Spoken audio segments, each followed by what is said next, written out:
उन लड़कों ने मुझे बहुत ज्यादा पैसे दिए और एक रात के लिए ले गए।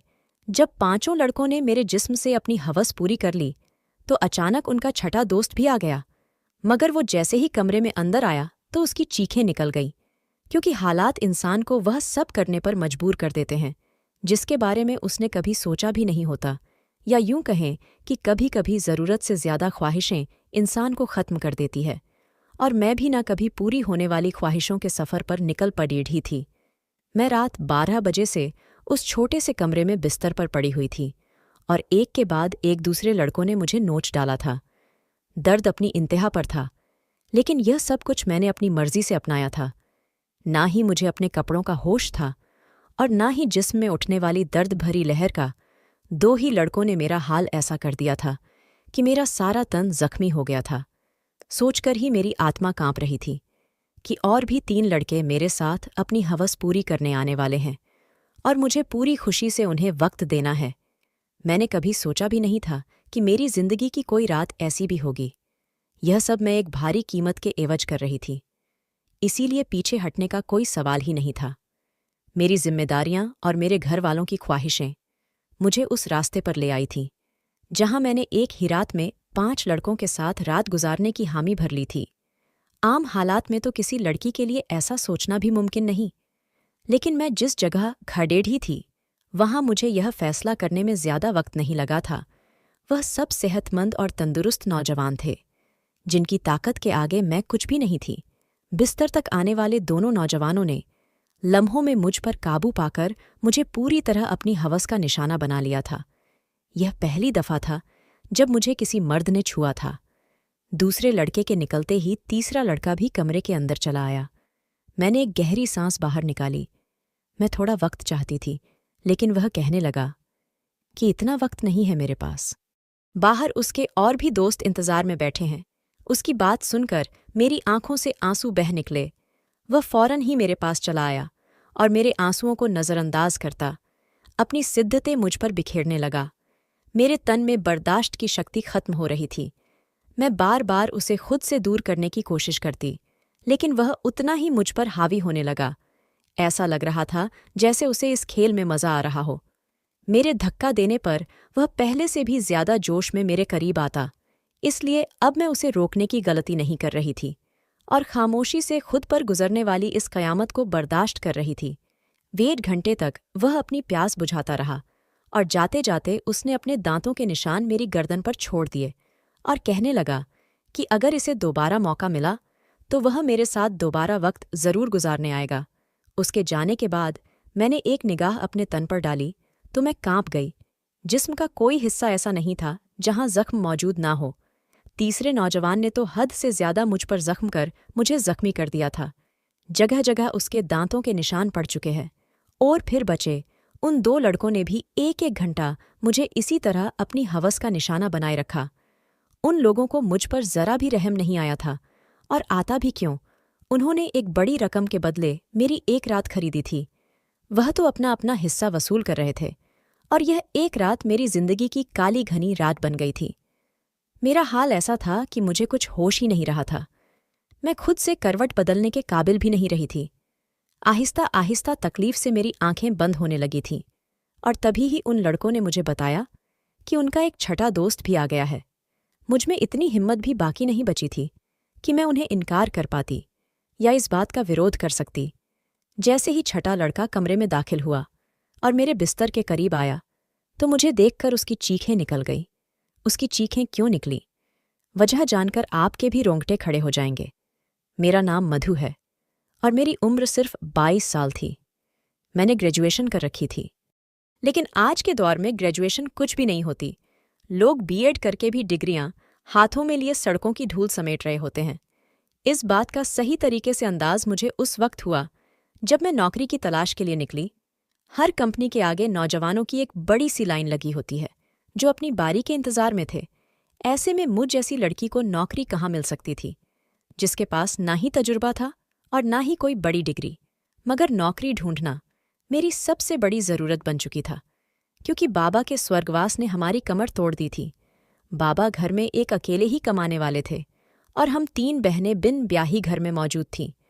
मेरी बड़ी बहन पढ़ी लिखी नहीं थी इसीलिए कमाने की जिम्मेदारी उसकी बजाय मेरे कंधों पर आ गई थी। मैं घर से बाहर निकली तो मेरे होश ठिकाने आ गए। मैं तो बाहर की दुनिया को बहुत आसान समझ रही थी, लेकिन अब मुझे समझ आया था कि बाबा कितने जतन करके हमारे लिए रोटी कमाते थे। मैं हमेशा ही बाबा से इस बात पर नाराज रहती थी कि वह हमारी ख्वाहिशें पूरी नहीं करते। मेरी नाराजगी पर बाबा का चेहरा हमेशा उतर जाता। वो बड़ी मोहब्बत से मुझे पुकार कर कहते, मधु बेटी, तू फिक्र ना कर, एक दिन तेरे भाग भी जाग उठेंगे। लेकिन मुझे वो दिन अपनी किस्मत में आता नजर ही नहीं आता था। और फिर बाबा नींद में ही ईश्वर को प्यारे हो गए। और जब हम पर सुबह यह बात खुली कि बाबा हमारे बीच नहीं रहे हैं, तब हमें इस बात का एहसास हुआ कि बाबा हमारे लिए कितने अहम थे। जब तक वह हमारे सरों पर मौजूद थे, कम से कम दुनिया की बुरी नज़रों और रोटी जैसी बुनियादी ज़रूरत से तो हम वंचित नहीं थे। बाबा के निधन के कुछ दिन बाद तक तो आस पड़ोस वालों और ख़ानदान वालों ने हमारी मदद की, लेकिन आहिस्ता आहिस्ता सभी अपनी जिंदगियों में बिजी हो गए। आज के दौर में कौन किसी का पेट पाल सकता है। मजबूरन मुझे ही नौकरी की तलाश के लिए घर से निकलना पड़ा, और मुझे समझ आ गया कि औरतों के लिए बाहर की दुनिया किस कदर मुश्किल है। किसी भी कंपनी में मुझे नौकरी नहीं मिली थी। हर कंपनी के बाहर हजार हजार नौजवान पहले ही खड़े होते। मैंने स्कूलों का रुख किया तो यह देखकर मेरी हालत खराब हो गई कि आधे दिन से भी ज्यादा काम करने के बदले सिर्फ 6,000 मिल रहे थे, जिसमें से घर के बिल में सारे रुपए चल जाते। इसमें भी हर स्कूल वाले मुझसे मेरा तजुर्बा पूछते और मेरा मुंह खाली रह जाता। बहुत तलाश करने के बावजूद भी कोई नौकरी ना मिली तो मेरी एक दोस्त के भाई के जरिए से मुझे एक पिज्जा हाउस में वेटर की नौकरी मिल गई। यह शहर के एक भीड़-भाड़ इलाके में बना हुआ पिज्जा हाउस था, जहां हर वक्त ही मर्दों की बहुत ही ज्यादा भीड़ रहती थी। काले रंग का फिटिंगदार पेट कोट मेरे हवाले कर दिया गया, जिस पर पिज्जा हाउस का नाम लिखा था, और मुझे अगले दिन से ही नौकरी पर बुला लिया गया। उस नौकरी के बड़े अजीब अजीब से काम थे जो मुझे पूरे करने थे। उन्हें एक मॉडर्न सी लड़की वेटर के नाम पर चाहिए थी, जिसके छोटे छोटे से बाल कंधों पर फैले हुए हो और वह बहुत सारा मेकअप करके डाइनिंग हॉल में खड़ी हो। मैं यूनिफॉर्म अपने बैग में डालकर वापस घर लौट आई थी। मैं अभी तक फैसला नहीं कर पाई थी कि मुझे यह नौकरी करनी है या नहीं, क्योंकि यह मेरे लिए एक बहुत ही मुश्किल काम था। बाबा की मौजूदगी में कभी बिना ज़रूरत घर से निकलने की नौबत भी पेश नहीं आई थी, और पिज्जा हाउस में तो इतने सारे मर्दों के बीच इतने तंग कपड़े पहनकर खड़े होना मेरे लिए एक बहुत ही घुटन भरा काम था। मगर भूख इंसान से सब कुछ करवा ही लेती है। मैं वहां से वापस घर आई तो मेरी माँ दरवाजे पर ही परेशान सी खड़ी थी। मुझे देखकर उनकी आंखों में आंसू आने लगे। मैंने माँ से कहा कि वह दरवाजे तक क्यों चली आई, तो माँ रोते हुए कहने लगी कि बेटा, बिजली के मीटर वाले आए थे और उन्होंने हमारी बिजली काट दी है। माँ की बात सुनकर मेरा दिल धक से बैठ गया था। गर्मी जोरों पर थी और ऐसे में बगैर बिजली के गुजारा करना बहुत ही मुश्किल था। लेकिन पिछले 2 महीने से हम बिल नहीं चुका पाए थे और शायद इसीलिए हमारी बिजली काट दी गई थी। माँ के आंसू ने मेरे लिए फैसले को बहुत आसान कर दिया था। मैंने माँ को गले लगाया और उन्हें बताया कि मुझे एक अच्छी जगह नौकरी मिल गई है और कल से मुझे नौकरी पर जाना है। माँ ने मेरे सर पर हाथ रखकर कहा कि अब तुम ही मेरा बाजू हो और तुम्हें ही अपनी दोनों बहनों की शादियां करानी है। माँ ने एक भारी जिम्मेदारी मेरे कंधों पर डाल दी थी और मैं सोच रही थी कि मैं यह जिम्मेदारी कैसे निभाऊंगी, लेकिन मुझे ही यह फर्ज निभाना था। माँ पूछ रही थी कि मुझे नौकरी कहाँ मिली है, लेकिन मैं उन्हें नहीं बताना चाहती थी कि मुझे कहाँ नौकरी मिली है। इसीलिए मैंने माँ से कह दिया कि एक बड़ी सी कंपनी में एक अच्छी नौकरी मिल गई है। मेरी नौकरी का वक्त दोपहर 3 बजे से रात 11 बजे तक था, और यह बात मैंने बड़ी मुश्किल से माँ को बताई थी। मेरी नौकरी का वक्त जानकर वो हैरत से मेरी तरफ देखने लगी कि यह कौन सी कंपनी है जहां दोपहर 3 बजे बुलाया गया है। मैंने झूठ कह दिया कि यह एक मल्टीनेशनल कंपनी है जो 22 घंटे चलती है। इस वक्त हमें पैसों की इतनी ज़रूरत थी कि माँ ने और ज़्यादा सवाल करने की बजाय मुझे तरक्की की ढेर सारी दुआएं दी और अगली दोपहर 2 बजते ही पिज्जा हाउस के लिए रवाना हो गई। मुझे क्या खबर थी कि यहाँ से मेरी किस्मत मुझे कहाँ ले जाने वाली है। मैंने अपना यूनिफॉर्म पिज्जा हाउस में आकर बदली थी। मैनेजर ने मुझे पिज्जा हाउस के दरवाजे के करीब ही खड़ा कर दिया और कहने लगा, आज तुम्हारा पहला दिन है, इसीलिए तुम हर आते जाते को इज्जत से वेलकम करोगी। और गुस्सा होकर कहा कि यह कैसा मुंह उठाकर आ गई हो, जाओ पहले मेकअप करो। मैनेजर की बात सुनकर मैं शर्मिंदा हो गई, क्योंकि मेरे पास मेकअप नहीं था। वहां मौजूद एक दूसरी लड़की ने अपने मेकअप से मुझे गहरी सुर्खी लगाई। वह बड़ी तेजी से मेरे चेहरे पर अपना हाथ चला रही थी, और उसके बाद जब मैंने आईने में खुद को देखा तो हैरान रह गई। मुझे मालूम था कि मैं खूबसूरत हूं और मेरा रंग भी बहुत साफ है, लेकिन थोड़े से मेकअप के बाद मैं पूरी तरह निखर गई थी। मैं खुद को आईने में देख रही थी जब वह लड़की कहने लगी कि यह लोग खूबसूरती देखकर ही तो यहाँ रखते हैं, वरना काम करने को तो बहुत से लोग मिल जाते हैं। मैं जान गई थी कि यह नौकरी मुझे मेरी काबिलियत की वजह से नहीं, बल्कि खूबसूरती की वजह से मिली है। नौकरी का यह पहला दिन मेरे लिए बहुत ही भारी था। मैं 3 बजे से दरवाजे पर खड़ी आने जाने वाले मर्द और औरतों को वेलकम कर रही थी। यहाँ औरतों की तादाद कम ही आती थी, ज्यादातर मर्द ही आ रहे थे। रात गए तक मेरे पैरों में बहुत ज्यादा दर्द हो चुका था, और अभी मुझे वापस बसों के धक्के खाते हुए घर भी पहुंचना था। 12 बजे के करीब मैं घर पहुंची थी। माँ मेरे इंतजार में जाग रही थी। मैंने माँ के साथ बैठकर खाना खाया और फौरन ही बिस्तर पर लेट गई। मुझे बाबा की बहुत याद आ रही थे। बाबा मेरे सबसे ज्यादा नखरे उठाया करते थे, फिर भी मैं हमेशा उनसे किसी न किसी बात पर रूठ जाती थी। पैरों की तकलीफ से तड़पते तड़पते कब मुझे नींद लग गई, पता ही नहीं चला। अगले दिन मैं फिर 2 बजे के करीब घर से निकल गई थी। आज मुझे दरवाजे के पास खड़ा नहीं किया गया था, बल्कि आर्डर लेने का काम दिया गया था। यह काम मुझे थोड़ा सा आसान लगा था, लेकिन कुछ ही देर में अंदाजा हो गया कि यह काम बिल्कुल भी आसान नहीं था। मैं जिसके पास भी आर्डर लेने के लिए जाती, उनमें से अक्सर मर्द मुझे सर से पांव तक देखते और मुस्कुराते। बदले में मुझे भी मुस्कुराहट जाहिर करनी पड़ती, क्योंकि यह मेरी नौकरी का नियम था। जानबूझकर ऑर्डर देने में काफ़ी वक्त लगाते, और कभी कभी तो आर्डर देते वक्त इस कदर करीब आ जाते कि मेरा सांस रुकने लगता। यह पिज्जा हाउस मुझ जैसी वेटर की वजह से ही चल रहा था। इस बात का अब मुझे अच्छी तरह अंदाजा हो गया था कि यहाँ आने वाले ज्यादातर मर्द लड़कियों की वजह से ही आते थे। दिन तेजी से गुजर रहे थे, और मुझे यहाँ नौकरी करते करते महीना हो गया था। उस एक हफ्ते में काफ़ी कुछ ऐसा हुआ जो मेरे लिए बहुत ही अजीब था। मर्दों की अजीब अजीब निगाहें, आर्डर देने के बहाने करीब आना, और डबल मीनिंग शब्दों का तबादला।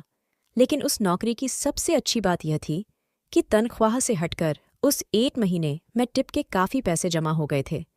मैंने उन पैसों से बिजली का बिल पे किया था। आहिस्ता आहिस्ता मैं पिज्जा हाउस के माहौल की आदी होती जा रही थी।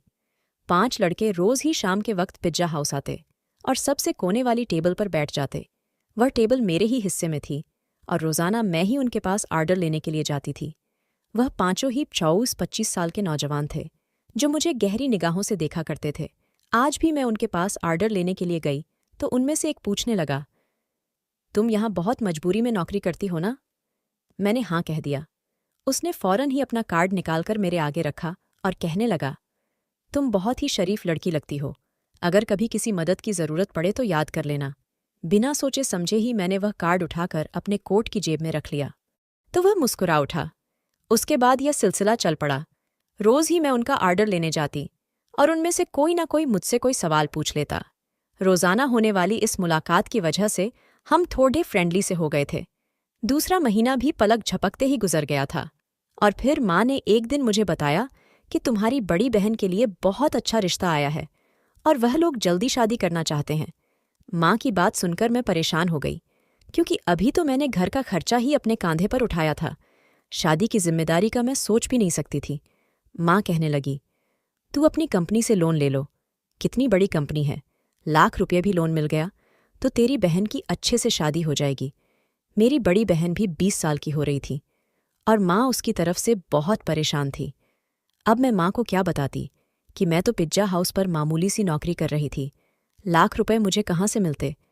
मैंने माँ की बात का कोई जवाब नहीं दिया, लेकिन माँ की आंखों में मुझे चमकती हुई उम्मीद साफ दिखाई दे रही थी।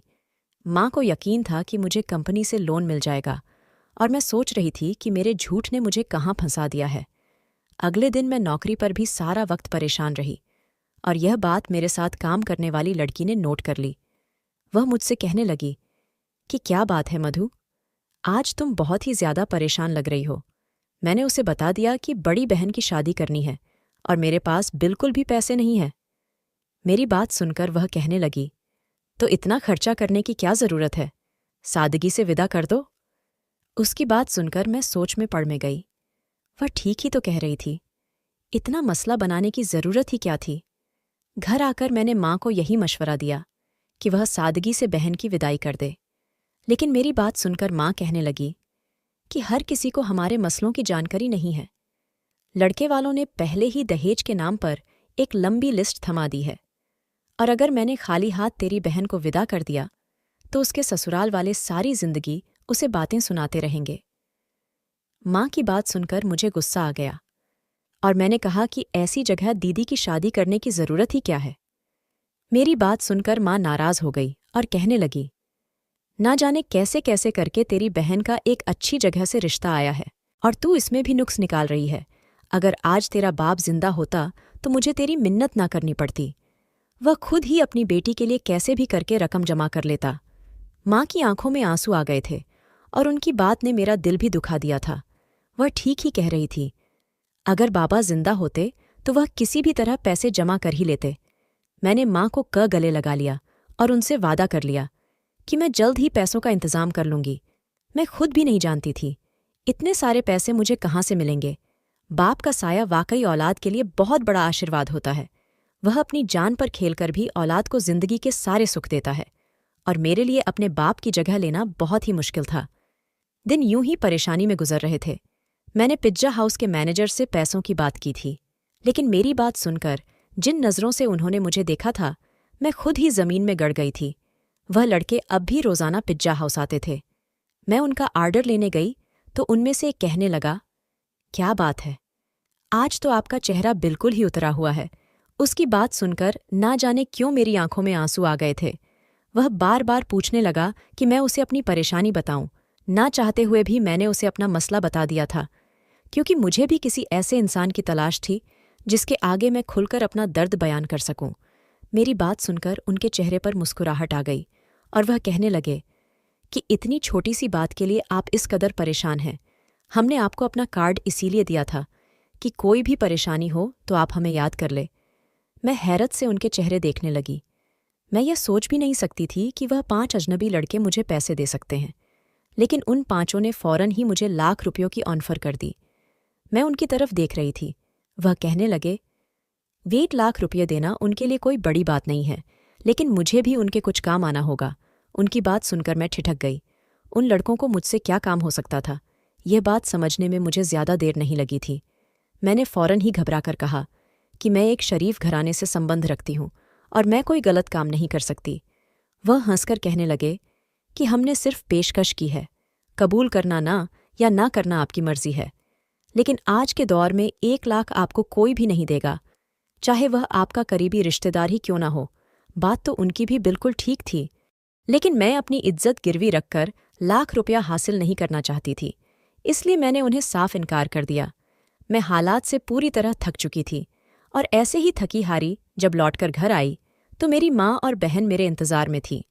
माँ ने बताया कि दीदी के ससुराल वाले 1 महीने बाद ही शादी की बात कर रहे हैं और वह दीदी के साथ साथ छोटी को भी अपने छोटे बेटे के लिए लेना चाहते हैं। इसी तरह एक खर्चे में दोनों शादियां हो जाएंगी। छोटी के रिश्ते का सुनकर जहां मुझे खुशी हुई थी, वही 1 महीने का वक्त सुनकर मेरी जान निकल गई थी। पैसों का कोई इंतजाम ना हो सका था और माँ मुझसे उम्मीद बांधे बैठी थी। मैंने एक नज़र अपनी दीदी के चेहरे पर डाली, जहां बहुत समय बाद खुशी की रौनक नजर आ रही थी। मैं भी दीदी के ससुराल वालों से मिली थी। वह लोग वाकई बहुत अच्छे लोग थे, लेकिन आज के दौर में सादगी और बगैर दहेज के कौन दुल्हन विदा करवाता है। वह भी इसी समाज में रहने वाले थे। मैं अपनी बहनों की खुशी को हमेशा कायम देखना चाहती थी। मैंने माँ से कहा कि आप शादी की तारीख पक्की कर दे, पैसों का इंतजाम हो जाएगा। मेरी बात सुनकर तो घर में खुशी की लहर दौड़ गई थी, मगर वह लोग इस बात से बेखबर थे कि ये खुशी उन्हें मेरी आबरू की बर्बादी के बदले हासिल होने वाली थी। अगले दिन मैंने उन 5 लड़कों से हामी भर ली।